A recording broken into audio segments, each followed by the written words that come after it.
Welcome to the MotUS Edge, where we celebrate business, primarily youth sports facility management, leadership, and motivation. Co-hosted by Stacy Rowe, Cole Stott, Kevin Brubaker, and Casey Jones. We are here to fill your cup with knowledge, laughter, affirmations, and comfort knowing that you're not alone. You can and will succeed with the MotUS Edge. Hello. Welcome back to another episode of the MotUS Edge. It is Stacy and Casey here today, and we are super excited to have our fabulous guest on today, Joey Gamper Cuthbert. She is the author of Squad Safe, and we just learned this morning that she really prefers to go by Joey. So welcome, Joey. We're super excited to have you on the show today. Yeah. Thank you so much for having me. We are looking forward to it. So you said it's 3:00 there. Joey's from the UK, if you couldn't tell from the accent. Where in the UK? So I'm from just outside London. I work in London, so I'm only 40 minutes away, but I live in a little town in Kent, which is referred to as the Garden of England. I have a little castle. So when I had my own cheer gym here, any Americans that came over to guest coach for me, we'd always take them to the castle. Americans love a castle and a cream tea. Absolutely. Hey, I love a castle. So you legit have a castle. So we're here to talk about your book, but I got to hear about the castle. I'm sorry, because you're right. Have you watched Castle Impossible? Is that even a thing over there? I don't know what that is. Oh, it's an amazing show. But anyway, tell me about the castle. We have a little castle in our town, which is like a tourist. We have castles all over England, so our castle is a small one. It's not as fancy as some of the others, but it's all the school kids do their little trips to it, and it's beautiful. Fun. And has festivals in it all through the summer. So I'm very privileged to live somewhere so pretty and to work in London. But I am aware my accent is very Hugh Grant British. I love it. It's perfect. Beautiful. It's perfect. I wish that I had that kind of an accent instead of my Yankee accent that I have. No, Stacy's got the Yankee and I got the nice Southern drawl here. So I know we're going to talk a little bit later about the actual writing process and writing your book, but you recently published the book called Squad Safe. Is that correct? And when did it come out? So Squad Safe was published in February. So it's been out for 5 months now. It's published. You can get it across a range of platforms, but on Amazon it's sat on the bestsellers list for the last 5 months, which is super exciting because there's not really anything out there like that. And I know like this book, and I know we're going to get into that, but I just really feel like this is something that information that coaches are desperate for a resource, and I wanted to be able to provide something that people could get their hands on easily and use as a kind of a guide and support through navigating what's a really kind of challenging topic or could be perceived as one. Yeah, absolutely. Challenging, but also super important. In our view, we talk about this often in our group. There's nothing more important than the athletes and the children's safety. So what motivated you to write this book? Well, I have a background I trained as a professional dancer, and I worked as a dance teacher and dance artist, choreographer in community settings for many years. And alongside that, I was a cheerleading coach. And so in my capacity in those two roles, I would often see, particularly in my dance career where I was working with communities in areas of high deprivation, I would witness safeguarding issues, concerns. Young people would come and perhaps disclose abuse to me that I would then have to be reporting. And then also as a cheer gym owner, I realized that I was responsible for a lot of young people and the privilege of that. But I recognized that there wasn't really a lot of guidance for cheer and dance. We're in a sport that has grown exponentially over the last kind of 50 years in a way that other sports have had a little bit more infrastructure around them to support coaches in other areas other than just, we can all find a conference where we can go and learn another grip for a full up, but we don't always have that same kind of coach development, discourse going on around other areas of coaching. And I just saw this gap, this need for education. And in those roles, in the dance world and in the cheer world, I began to take on more qualifications and more roles where I was the designated safeguarding lead in organizations. I was the person that people were reporting to. I was the person that was delivering education. And I kept saying to myself, well, at some point, someone's going to write a course, or someone's going to write a guide, or create some education that's bespoke to my community. And then that will be the person that I'll get in to deliver this work and champion. And I slowly realized that that person wasn't coming forward, and maybe that person could be me. And so that's what it came out of, really, was one, a desire that I needed that information and support myself, and then seeing a community that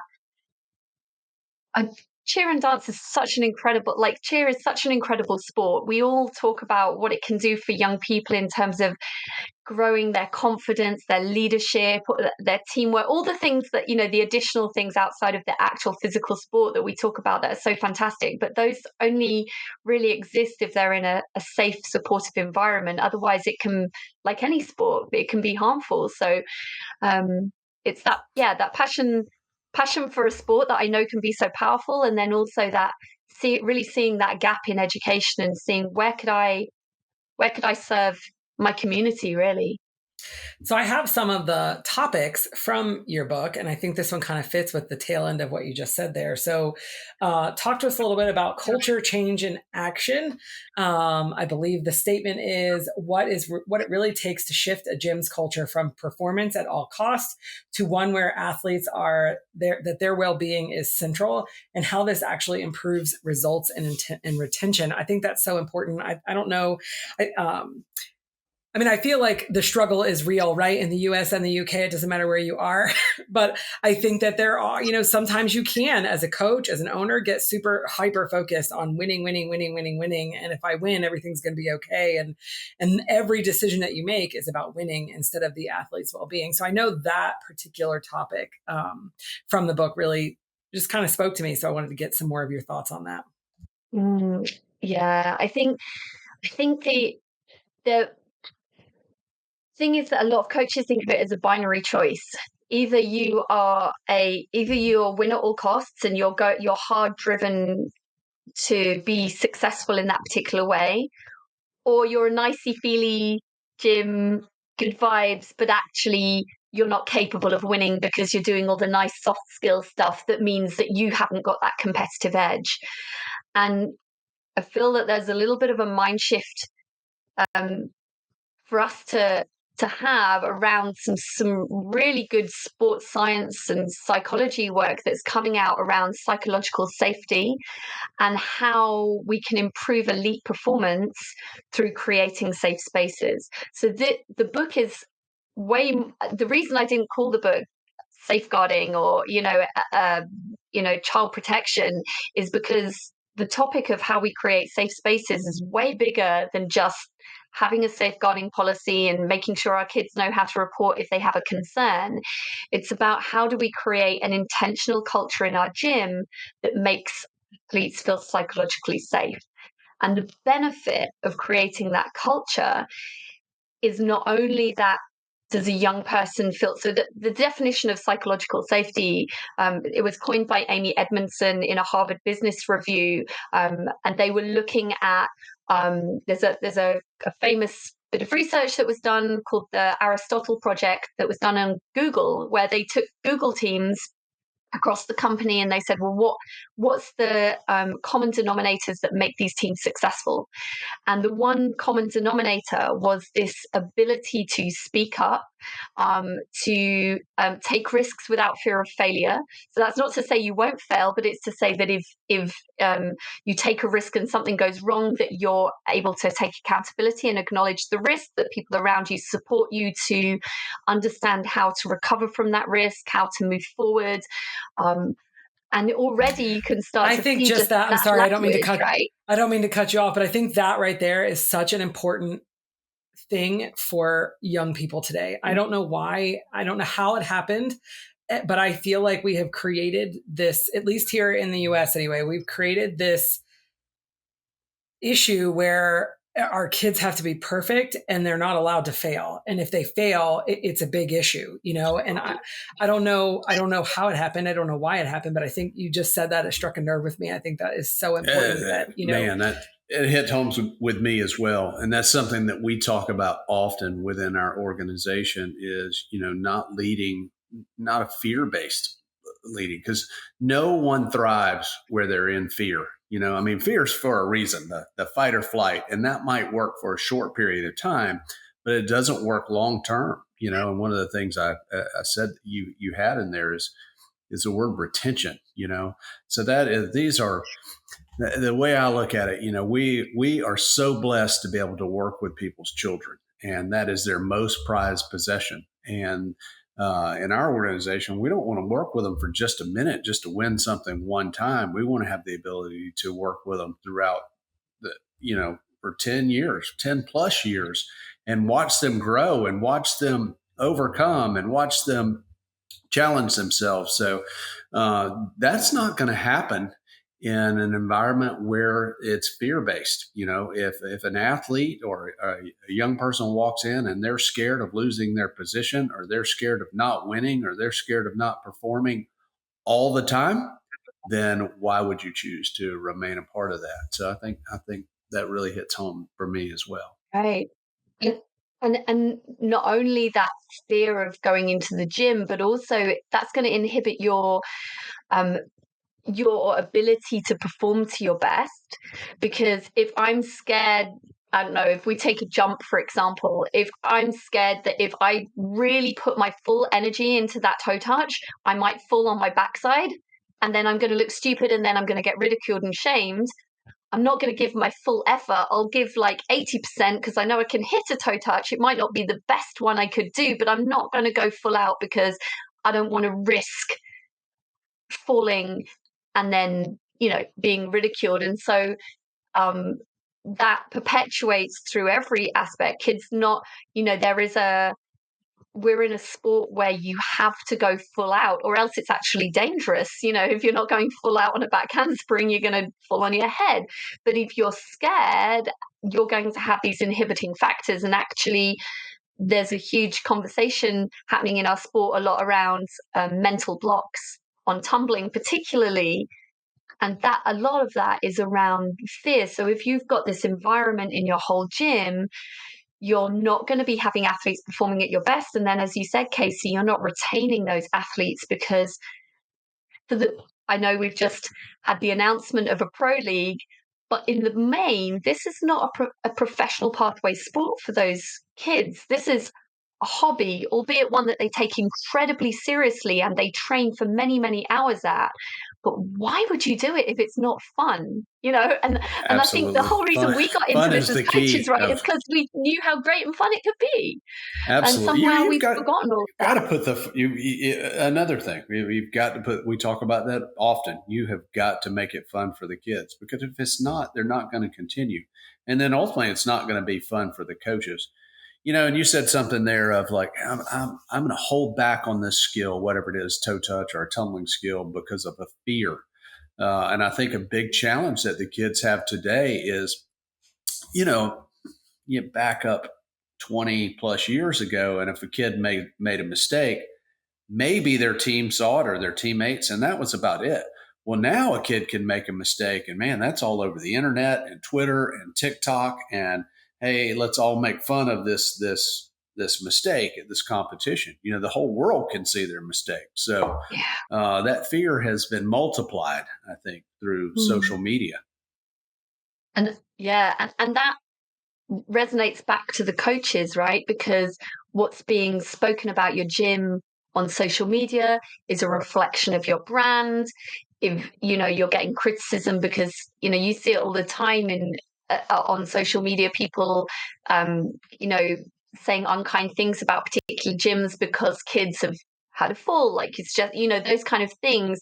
So then that's this loop for us as coaches where we're going, well, we need to push harder in the gym so we don't make mistakes out there on the floor, because mistakes shouldn't happen, because then that's damaging to our reputation. And it's this constant feedback loop for us around perfection and that definition of success. And, Stacey, you said at the beginning around this thing of, if that's all you've known as a coach, is that's the way to be successful, is that win. And I'm not saying that we shouldn't want to win. We're in a competitive sport, and part of the way that we teach life skills is through the framework of competition. That's an important element of what we do.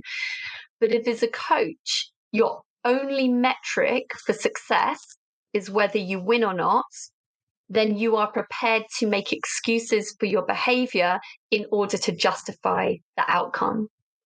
So you'll say, well, it doesn't matter that we upset that kid, or that we did this a certain way, or maybe that was a bit unorthodox, or we shouldn't have, done X, Y, or Z, but it achieved that outcome. And if you're from a big gym where, that if you're not the gym owner, if you're a coach and you're part of that system, your job, that's your job, right? For a lot of people, that's their income, and they need to survive as well. That's something really, that's something really important, I believe, to teach to the new coach and to the younger coaches. Heck, I'm an old man. I'm not coaching too much anymore, but if I were, I really don't care what they say on Twitter. That doesn't bother me. However, it can have a huge impact on a young coach that are coaching those teams. And I think there is oftentimes coaches come in and they feel like they have something to prove, rightfully so, because it is your job's kind of based on, it's a results-based job. But I think one thing, that we try to share culturally is, winning is a byproduct of all of these other things. So when we cultivate this culture, and we cultivate kids, and we cultivate skills, and we treat people right, and it's fun, and all of that all comes together, then the winning will happen. It's not like I said, it's a byproduct of treating people right, and we really try to simplify it. It's just, are we being fair? Are we treating our customers fairly? Are we treating our students fairly? And that's a question that we often ask, just in trying to keep it simple and not really hammer on our coaches about the win. It's more about how the athletes look. And oftentimes for us, one big judgment is, how do the kids feel walking off the floor? We don't really care what place they get.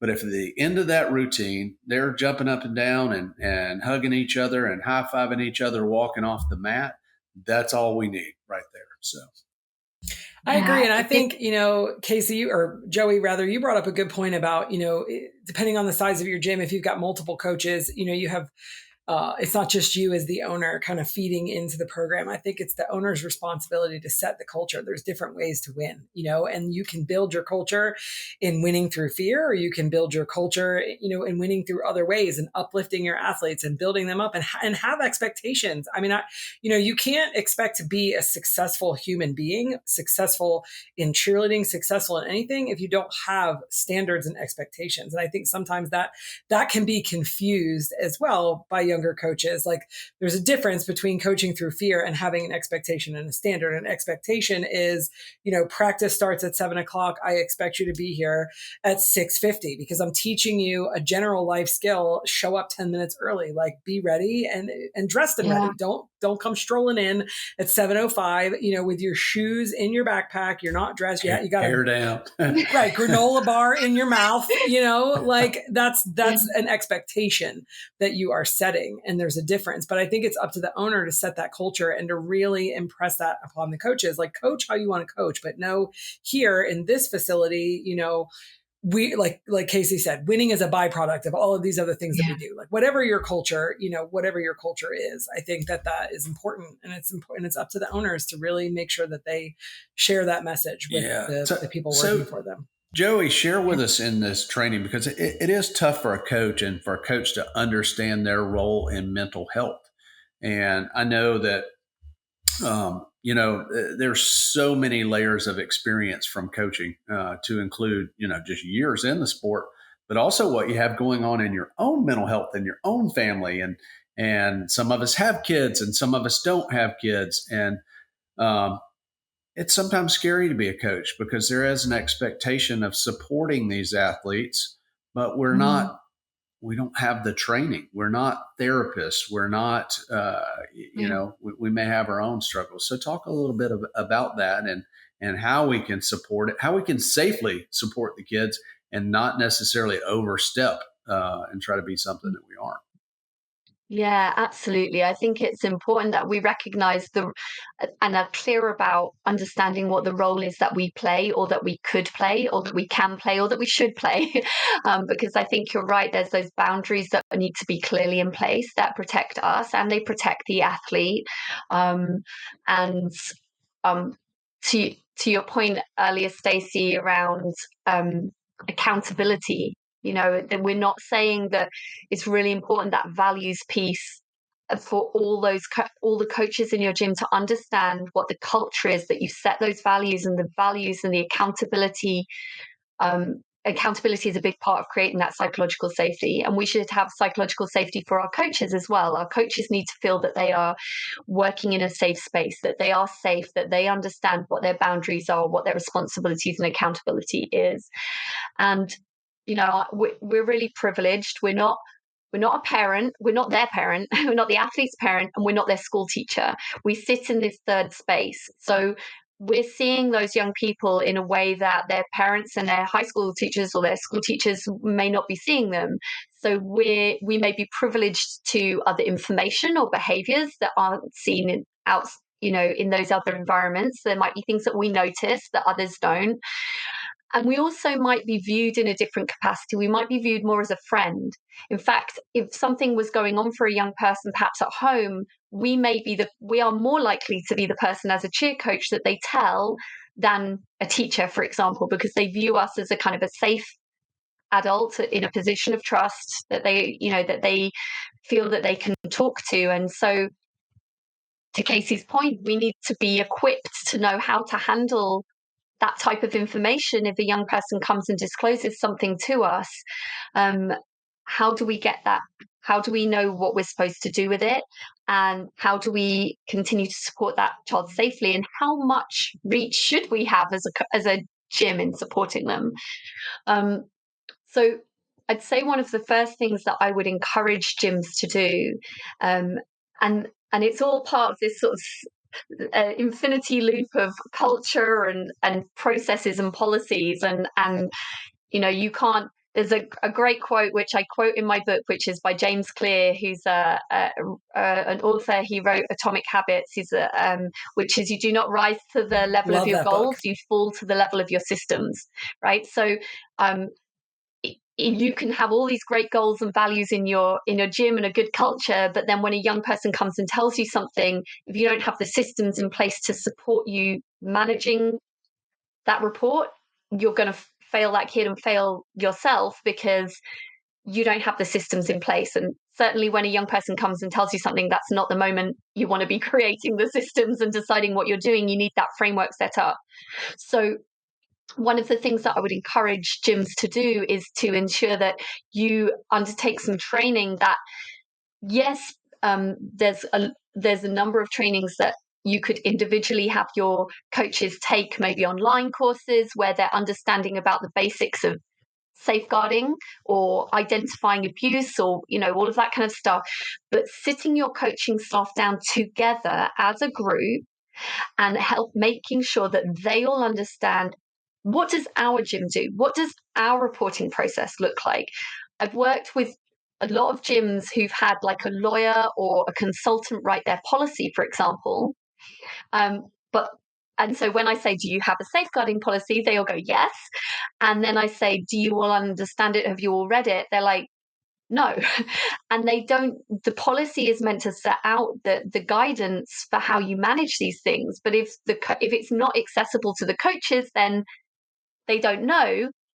And if it's been written by a lawyer who's not in your gym, some of the things they might have written in there might not actually be practical. So, for example, if it was, an example might be, if you get a report from a child, you need to go and write it down on we have a reporting form, and you hand it to this person. Well, that's great, but do all of your staff know where those reporting forms are kept? Like, that would be a very practical thing that you would put into your training. So it's not just the identifying how we report a concern, but it's that the practical stuff. Where are the reports kept? Who is the person that I report to? Do I have their phone number? As a gym, what is our culture? What do we say or do about certain things? How do we communicate with kids? Is that via, band, or do we only do emails, or do we do, whatever those mechanisms are? It's got to work for your gym, and everyone needs to be clear about it. And I would say you bring up another challenge in today's world, because there's 100 ways to communicate. There used to be one or maybe two, back when I was coming up through this, and it was typically, either face to face or a telephone. And those are neither of one of those are used anymore, hardly, and it's text message, it's Snapchat, it's all these things. And a lot of them are not how you want to be communicating with young people. So I think that is important to train your staff. And you bring up a great point. Systems are awesome, or policies are great. They're super important. You got to have them, but you've got to sit down and you've got to discuss them. And something that's huge to me is also you have to tell everybody why. Not only, and you mentioned this, not only is this a protection of the athlete, but this is the protection of the coach as well, because it's important that we protect everyone, not just the athlete. I don't know that any one person is more important than another person. So we're trying to make sure that we all have that safe environment. So that's a great point as far as the policies and actually sitting down with your staff and having true conversation with that. Yeah. And I think for some gyms, they've already done the sort of values, mission, purpose work, but some gyms haven't. And your policies and your processes really tie into a values piece. So I know for some people that might feel like a nice to have, if we've got a staff away day, maybe we could talk a little bit about what our values are. But your values are your guiding light as to how you're setting out your policies and your culture. And if you do have that in your gym, going back and reviewing it, in your inductions, does every member of staff know what your mission purpose is? Does it need refreshing? The thing that you want to make sure is that what you say on your website and what you do are the same thing. It's really important that we say what we do and do what we say, because that's how we engender trust in our athletes and our parents. It's how we build accountability. And we should be held accountable to those standards. We should be laying out our values and our policies and our processes and saying, this is the behavior that you should expect this is the behavior we expect from you, but this is also the behavior you should expect from coaches. And we hold one another accountable to that. And where you have a culture like that does that, it makes red flags a lot easier to identify. So, if you have got a bad actor in your gym, if you've got a coach that should not be working with young people, they're going to be far more easily identifiable, because they're likely to be operating outside of your values and your codes of conduct. So it kind of helps everybody in lots of ways. That's a great point. We actually have staff training coming up, and that's one of the things that is on board, is to review our core values, because it's been 5 or 6 years since we've done them. So it's time to do them again. So, another great point, and you just said it, Joey, is we've got to constantly talk about these things, especially in a larger gym where you have a large staff. Not everybody's at every single meeting. Not everybody hears everything. And we're all people, and sometimes we got to hear it 4 or 5 times before it sticks. So we've got to continuously make sure that those things are hammered home. And I think that's how we build culture. I think Casey and I just did a podcast on that the other day. I don't remember if it aired yet or not, but we talked about how, you just because you've done it once doesn't mean that it's enough. You have to continue to remind everybody and revisit. And I think it's important to note too that, everything that you're talking about, Joey, it evolves over time. And so it's important that you are paying attention. We can only do what we know now. And as we learn and we grow and we get better and we get smarter, there'll be new information, different information, better information, down the road. And we need to evolve, and we can only do, the best we can with the information that we have today. And so we need to make sure that we're constantly paying attention to that information so that we can, be doing the best that we can do at the time. And it takes so many people to do that. And Joey, I know you're hitting on that with the coaches and the athletes and the parents. And that's one thing I always ask our parents. We want to enter into a partnership with our parents because it takes a team to ensure that we have a safe environment. In the early days in getting in the gym business nearly 30 years ago, my emphasis early on was within the four walls. And that was pretty much, hey, we're going to have this wide open space. I want everybody to look. I'm going to try to create the safest environment I can. Well, now with phones and technology, it's a whole different emphasis, because the four walls, I don't want to say it's easy, but it's far easier than the other scary things out there. So, and with that, we've got to partner with everybody really to make sure that those standards and that culture is built so that when something does infiltrate, and also that's another thing, not being so naive that it can't happen to you or can't happen in your program or your area, because bad folks and bad things go everywhere, every single place. So we've got to be aware of it. And I think what you just said, when we have a culture such that when that thing, person, whatever is there and it doesn't fit, that it's a red flag. So yeah, absolutely. I think Stacy, you mentioned lots of that you need to repeat things a number of times to people to create that culture, but it's also everybody comes with their own interpretation as well. You've got people, you're working with people, and so people's interpretation of what the information is you've given them may differ. And so it's about aligning with what that means in your gym, what that means for you. That's the important piece, so that you've got those kind of layers of culture. You've got the external, like what you say to the world through your website, through your social media. Then you've got what actually happens in your gym, which can sometimes be different, and it's not necessarily bad, but maybe things have evolved and you've not updated your website, or everyone's worked in a job where they've gone in on the first day and they've said, oh, can I use such and such because I'm doing such and such, and they'll say, oh yeah, no, we say we do it that way, but actually because of budget costs we do it this other way. And it's not that the other way is bad, but they haven't updated maybe their staff handbook, so you still think that's the process. So there's what we say, there's what we really do, and then there's all these people and humans that interpret that. And what we want is those three layers of culture to match up to each other. And then to your point, Casey, you need that. You can do all the safe recruitment in the world, and I do think that we could do better at safe recruitment in cheerleading, and I can say why in a minute. But you can't legislate for everything, But having a predator or an abusive coach in your gym is not necessarily a reflection that you haven't done the right things.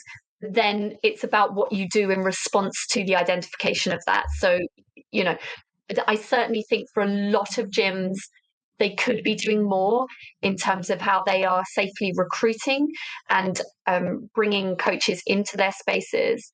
And that's a huge concern for parents.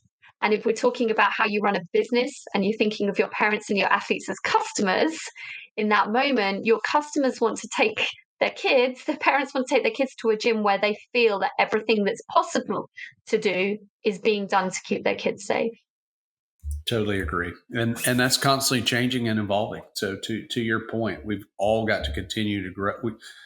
I say this, we can always do it better because what we know today isn't going to work tomorrow. It's not enough for tomorrow. Everything's changing. So with that, I want to take a second and tell everybody about MotUS. MotUS is a community of gym owners working together to help each other grow. As a member of MotUS, you get access to our Gym Owners Vault, which includes templates for every aspect of your business. We continue to add new resources constantly. In addition, you are added to the private VIP Owners Facebook group, as well as the opportunity to join monthly webinars geared towards gym owners. You also receive amazing discounts from our Prime Alliance event producers, the Cheer Expo, Choice Events, All Out Brands, All Day Cheerleading, and American Spirit Championships, and our awesome affiliates, Infinity, Cheer Sounds, Bookshop Fundraising, and much, much more. As a member, the MotUS Business Expo Conference, September 28th through 30th in Nashville, Tennessee, is included in your membership. It's an awesome business conference with 2 days of business development, leadership, and growth. The Business Expo is designed specifically with gym owners in mind. This year, we're hosting the Pioneers of All-Star book launch to celebrate the pioneers and the book. Miss Stacy Rowe, our own author. Look at that. There we go. We've got it. So I'm excited about that. Anyway, I would love for you to join MotUS if you're not a member. You can join us at www.joinmotus.com. That is www.joinmotus.com. And now, I think it's my favorite time. Dad joke time. Stacy, I think you went on mute too, so you were trying to talk. We couldn't hear you. You're right. Oh, shoot. Okay, well, I was holding up the book and I was saying I got the very first copy. And look at how thick that puppy is. Man, how many pages is that? 695 pages. Holy smokes. Yeah. For all you non-readers out there. I'm exhausted. It's going to keep you on the edge of your seat. So it really is good. I've been blessed to be able to read it, and it's awesome. So excited for everybody else to get to read it. Anyway, without further ado, my favorite part of the podcast, the dad joke.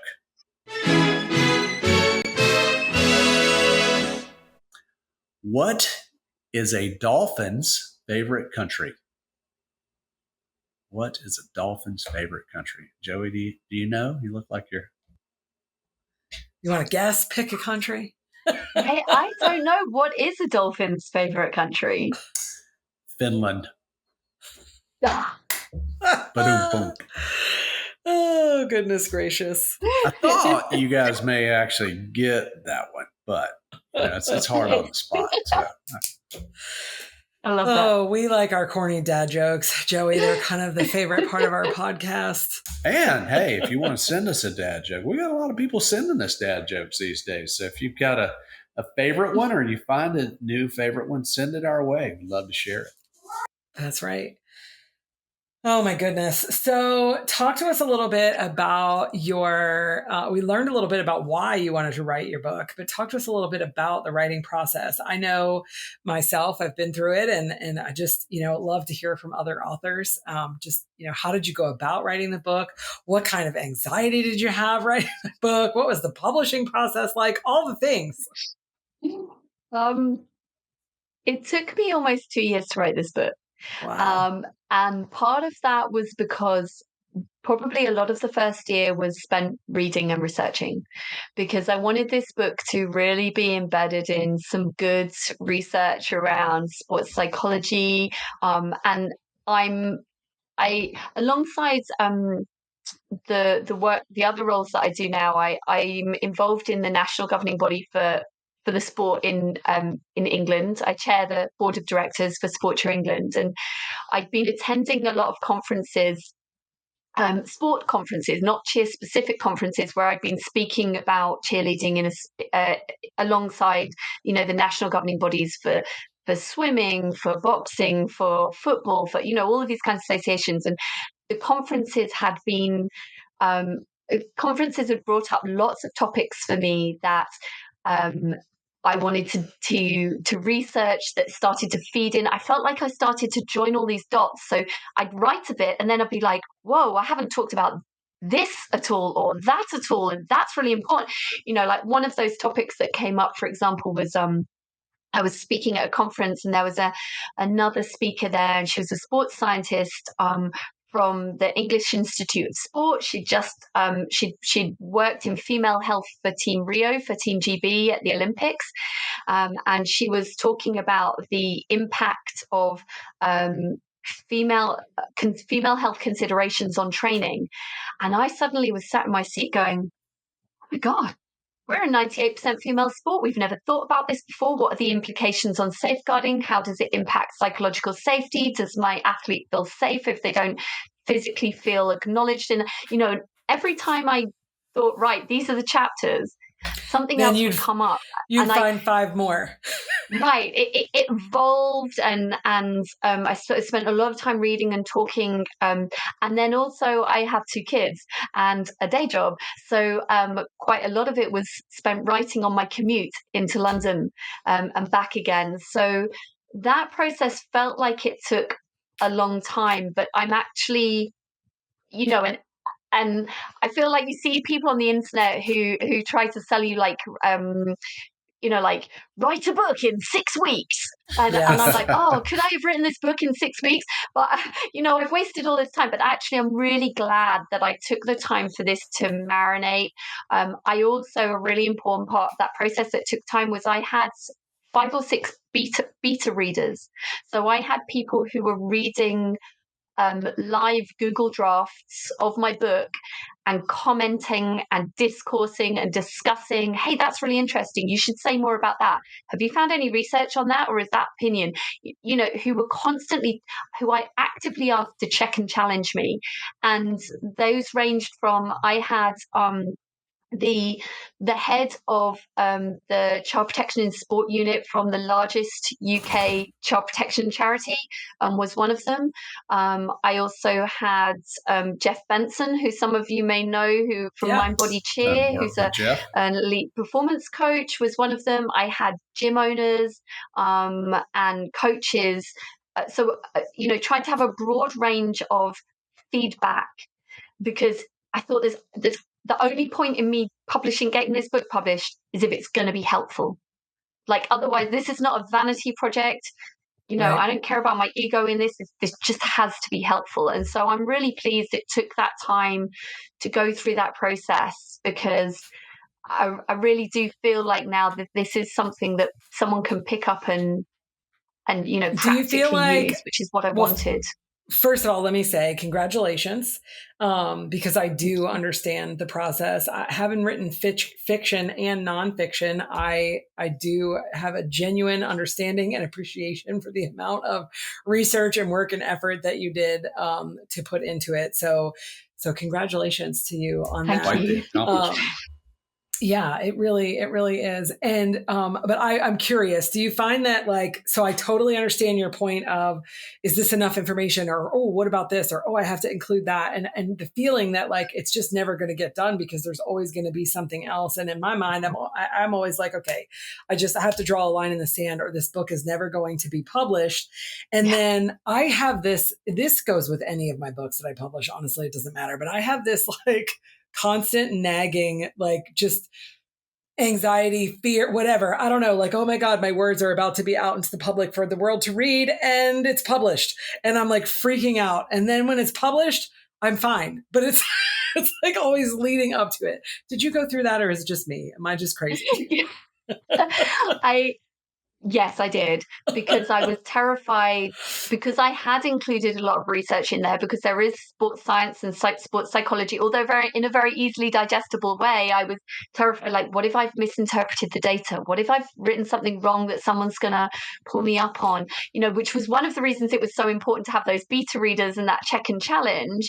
But I was still oh God, what if I've, put something in there that's not right? And I actually still felt that anxiety that you talked about, Stacey, right up until the week before the book launch. A sports psychologist who is also an author, who I really admire. I'd never had a personal communication with her, but we'd followed each other on social media. She also reviews books, and she asked me, would I be able to review your book for my website? Can you send me an advanced copy? And that terrified me, because I thought, if anybody is going to pick this apart, it's going to be a sports psychologist who, has worked with some really elite athletes across a number of sports. She's got a good reputation. She's not about to risk her reputation for me. We have no personal relationship. And when her review came out and it was actually incredibly positive and encouraging, I thought, okay, now I can, to have a peer, I wouldn't hold myself in such esteem, but to have somebody that I really, really respect. To me, that's very to write something positive. And then I was like, okay, this is calmed your nerves. Okay. Yeah. I commend both of you, and Joey, I think about that. It's kind of like what you're talking about with the athlete safety of, we have to give ourselves permission to fail and to evolve and to do all these things. And man, but you guys having written books, you gotta do that exact same thing, but it's so scary because it's about to go out there for the entire world to see. So I am sure that does create quite the anxiety, but like I said, I commend both of you because you did it and you've already done it. It's been done. So great job, ladies. Yeah. Thanks, Casey. Thank you. I couldn't imagine. So I can't focus for 2 minutes, not much less 2 years. Hey, you did pretty good with the forward in the Pioneers of All-Star Cheer, I have to say. I give you credit. You did well. You did well. The editors spiced it up a little bit, but you did. Great editors. But you did good. Do you plan to write any more, Joey, do you think? Well, I'm wondering about whether there might be a second edition that is specifically dance focused, that speaks to a broader dance community than just our all-star dance community. It's funny, my publisher had originally encouraged me to write a sport agnostic version. Like, why are you being so cheer specific? You could sell this broadly to any sport and every sport. Like, it's, and one of the feedbacks has been this could be applicable to any sport. And I've been really touched that people from a number of other sports have said to me they've bought it. But maybe you can correct me. Maybe you have a different feeling about this. But I feel like the cheer community, whereas, I don't know, maybe if I was a soccer coach and I was interested in this topic, I might, and I couldn't find a book on it, I might go and pick up a book that's written for tennis coaches or rugby coaches or something like that and look at what's applicable. I feel like in the cheerleading community that unless something is written for them that's bespoke, that's quite clearly this is speaking to your sport, there's a little bit more hesitancy to, maybe not from everybody, but they don't feel like it's for them. I agree. And so I wanted to do something that was cheer specific so that they could pick it up. But it does mean that maybe there might be a second edition. I agree with you completely. I think that cheerleaders for so long were so used to not having anything and always having to find something else, that sort of correlated, back in the day. And I think with All-Star specifically, it's become so everything's so custom, and so they want it to be about cheer. So I think you did. I mean, if you were trying to sell 1 million copies, your publisher was probably right. If you were trying to specifically speak to the cheerleading industry, which is what I feel like you were trying to do, then you made the right decision for sure. I'm a reader. Early on, I read a lot of books, and I read a lot of different things from different coaches and different sports and things like that. But most people aren't readers unless they see a title that is specifically to, hey, I'm that. So let me read this. So I think you're right. I think that was I agree. Yeah. And maybe also thinking about how I might also think about whether there's a way to repackage some of, maybe an audio version and one of the things about this book is that it doesn't have to be read in its entirety. It's not a cover to cover, and it's also not a heavy manual on how to do safeguarding. It's quite conversational. It's around culture, and you could take a chapter and do it. I have a gym that contacted me in the UK who bought a copy for every one of their coaches, and they do it like a book club. So they'll take a topic and they'll all read it, and then they'll discuss it as a gym, as a staff. And I just think, that kind of way of, like you said, Casey, not everyone's a reader. And the reason I wrote the book in the first place is because I was already delivering training, but not everyone was, and one person, I can't reach everyone with that training. A book was a way to be able to distribute that knowledge to more people, and I'm interested in finding different ways to get that information out there. So, open to suggestions. Well, so what was your favorite part of the writing process? Finishing. Well, I have the opposite. I can tell you I'm not sure about the favorite. That was going to be my next question. What's your least favorite? Something they never tell you, although Stacey, you will know this, is the sentences that you have to take out, which you write like a fantastic sentence or a paragraph, but it's just not right for the book. I've got like a whole document that's like discarded sentences that I have to kind of put my ego aside and say, that makes me sound really clever, or that sounds really whatever, but it doesn't serve the book. That was really hard. I went through quite a bit of that with the cheer book that I just am writing and that's coming out in September, because I was fiction first. And, my editors were like, oh, well, this will be great, because nonfiction oftentimes is, nonfiction writers don't have a fiction background. So you'll be able to elaborate more and whatever, blah, blah, blah. And there were several parts where they would comment and say, this is too metaphorical, like, I just don't think that this fits here. And I'm like, no, but I really like that. It's so good. Yes. Yeah, that was really hard.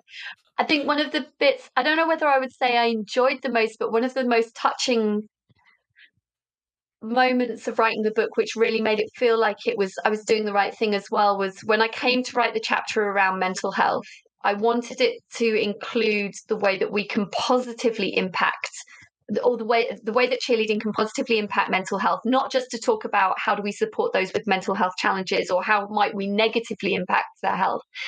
And I put a call out on social media to adults who had been cheer athletes and for whom cheerleading had in some way supported them through a challenge. And in the book, you hear the anonymized stories of two of those former athletes. But I had quite a large number of people who wrote to me willing to share their stories. That's amazing. And those stories were incredible of how cheerleading had supported them through everything from difficult home situations that they were going through to times when they'd felt they'd wanted to take their own life, and cheer had been their lifeline to recovery from long-term illness, and how their teammates had supported them. Like, those stories and people trusting me with those stories was a real privilege. And, just really, I had one of my beta readers who's a coach, a male coach, rang me in tears saying, I've just read that chapter and it's made me realize how important my job is. And, that was awesome.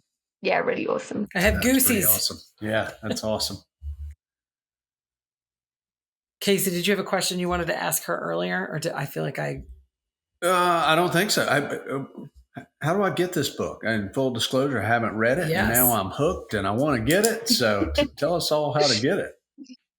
So in the US, you can get it via Amazon, either in paperback or Kindle. I have seen that there are a few other bookstores in the US that are also retailing it.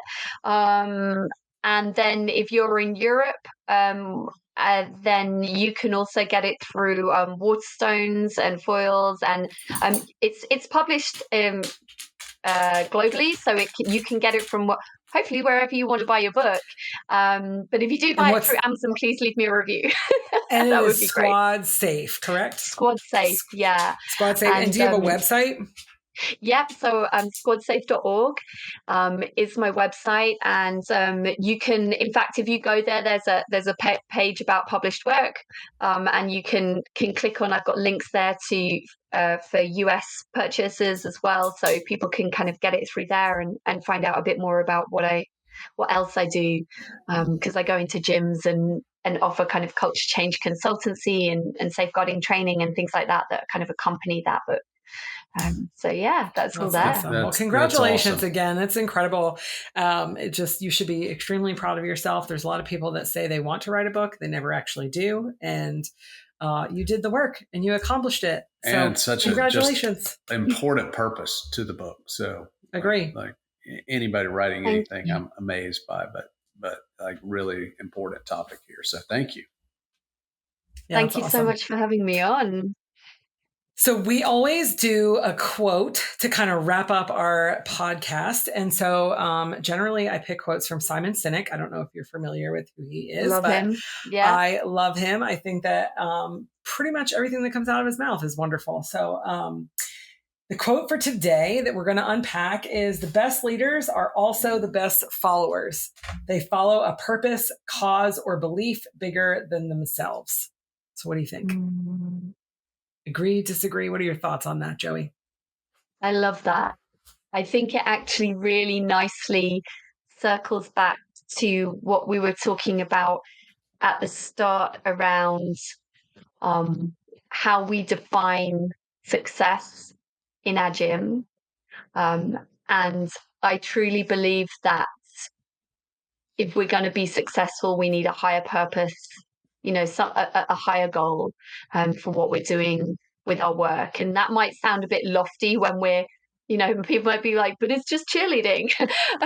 But actually, I think really, if we think about it, most cheerleading gym owners and coaches would say that they know that this is about life skills. This is about supporting young people to grow up to become, leaders for life, to be fully functioning individuals in their own right that feel like they're taking those skills through. And so it's important, I feel, to have a higher purpose that's not just around that results-based, success. What does success look like for you as a gym?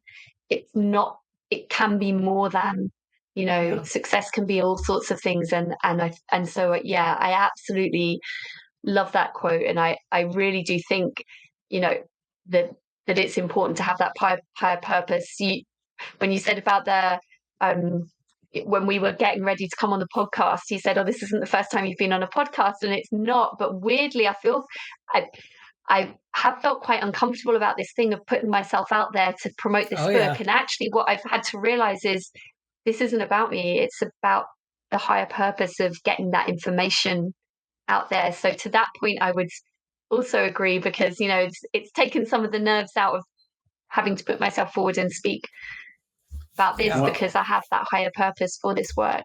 Yeah. One of my favorite words is community, and that's a piece that's important to me as far as the core values of our organization.